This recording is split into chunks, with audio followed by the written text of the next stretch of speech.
Hey everybody, so today we're going to talk about brain waves. So for those of you who are not familiar with brain waves, they are measured in hertz. And for those of you who are not familiar with what brain waves are, they're basically states of consciousness is the way I like to look at it. However, I'm sure you've heard the term when people say tune into the frequency, or we're on the same vibrational level, those types of things. And they also refer to it a lot in manifestation. And today we're going to talk about why and what those different brain waves are and what they mean, right? So the first brainwave that we're going to talk about is alpha brain waves. Alpha brain waves are from 8 hertz to around 12 hertz. This is a brain wave where you're feeling very clear mentally, and you have a good internal learning, so you are awake yet you're relaxed. You're taking in whatever information, you're handling it, right? So you are awake yet you're relaxed. In this state, which by the way is typically in the occipital lobe, which is associated with vision. They are in this brainwave state, you are handling basically the tasks at hand.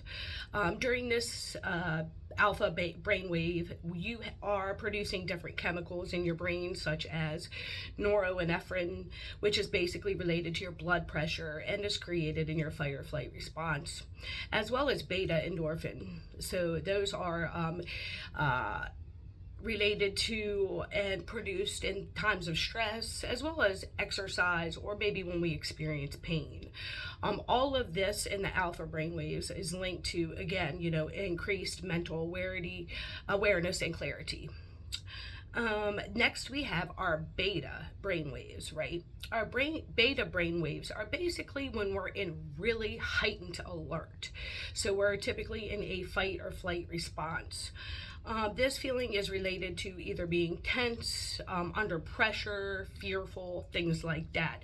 So our body will produce in the beta brainwave, obviously, different things to help us handle those situations where we are very alert, right?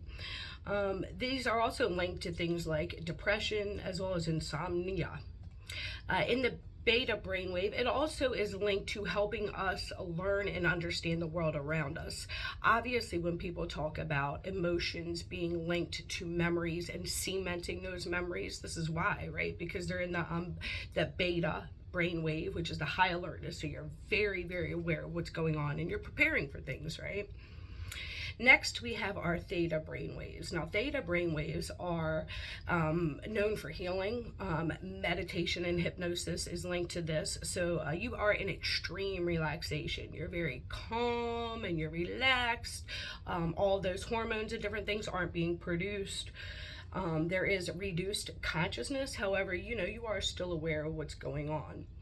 In this theta brainwave state, you are more open to suggestions, so it does increase learning and awareness. I know through the years I've always practiced trance and self-meditation when learning, especially when I'm listening to an instructor live and things like that.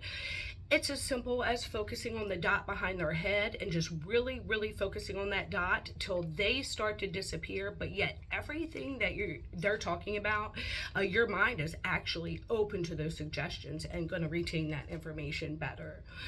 In the theta brainwave, it's also linked to cell production and longevity. It also reflects activity in the limbic as well as the hippocampal regions of your brain, right? So those emotional centers of your brain. This is why it's linked and known as the mind-body brainwave, the theta brainwave. Now, in the theta brain state, it has been linked to higher levels of creativity as well as intuitiveness, improved physical healing, better sleep, reduced anxiety and stress, as well as reduced mental fatigue. Obviously, in the theta brainwave state, when we are that relaxed, we are in a place of being calm enough where we are open to what's going on with the mind as well as the body and everything around us. Lastly, we have the delta brainwave state, and that is the slowest brainwave. This is emitted during deep sleep and unconsciousness, right? So there's no dreaming, no REM, you are just completely out. In this state, your hormones are produced, such as DHEA, which is known for making antigens as well as estrogens. So, our hormones, male and female hormones, as well as your melatonin. So, melatonin, for those of you who don't know, does play a role in sleep and wake cycles. So, in this delta brainwave state, we are basically really out. We're not aware, our mind isn't thinking anything like that.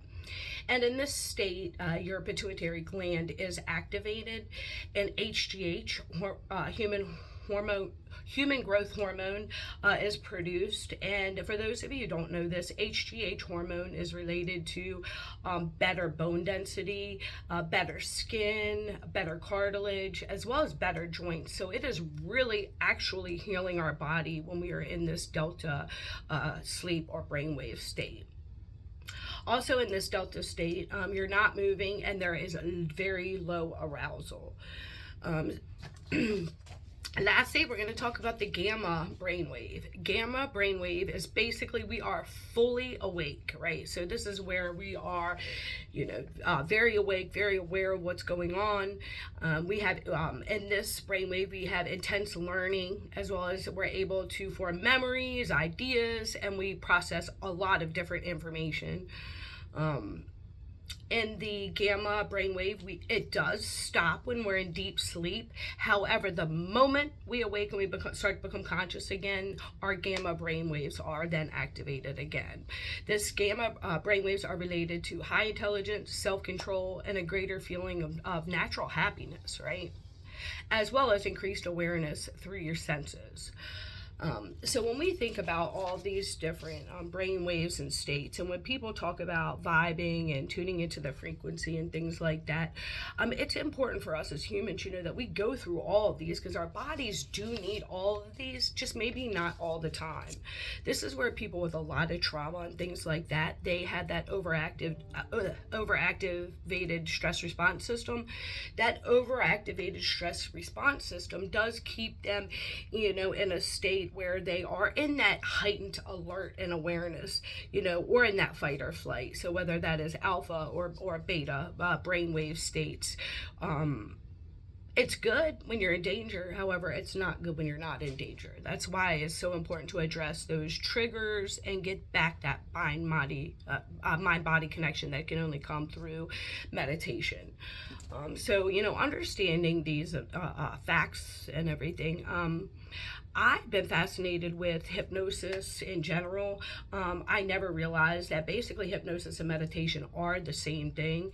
And it is basically, just being that very calm, physiological in your body. Your mind is at peace, your hormones are at peace, your body's at peace. It's just all at peace. And you're really able to think clearly and, and build and decide which way you want those neurons to go into your brain and start creating those new pathways. About 10 years ago, when I started engaging in, affirmations and self-hypnosis, both before bed, as well as, more recently, I've been doing more hypnosis and meditation in the morning and during the day. And I definitely see a heightened positivity, heightened awareness, as well as, better learning. I've been diagnosed with ADHD since I was very young, and I do feel like meditation and hypnosis definitely helps with that, helps with my focus better than anything other than a drug, which is who wants to be on any kind of pharmaceuticals in this date and time, right? We're just reducing our time here on earth the more pharmaceuticals we're on. So if we could try these other efforts like hypnosis or meditation, I definitely feel like it can be helpful, and I know that it's been helpful within myself. So with that being said, I hope everybody understands the importance of especially the theta brainwaves, and being able to be calm and relaxed. That's when we're going to make our best decisions. I mean, think about it. When you are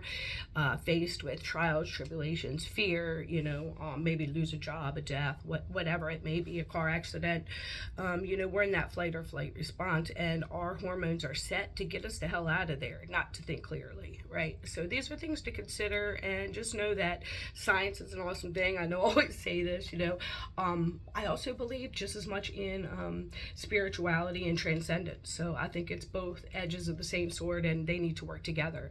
And so just knowing this and knowing about the brain and knowing about the way the brain's structured, the way we take in data, how that factors into our brain waves and the way we're processing information, as well as how our external stimuli are affecting that as well. So anyway, I hope this helped everybody understand brainwaves a little bit better. And if you have any questions or you ever need somebody to talk to, again, you know I'm always here. Good luck.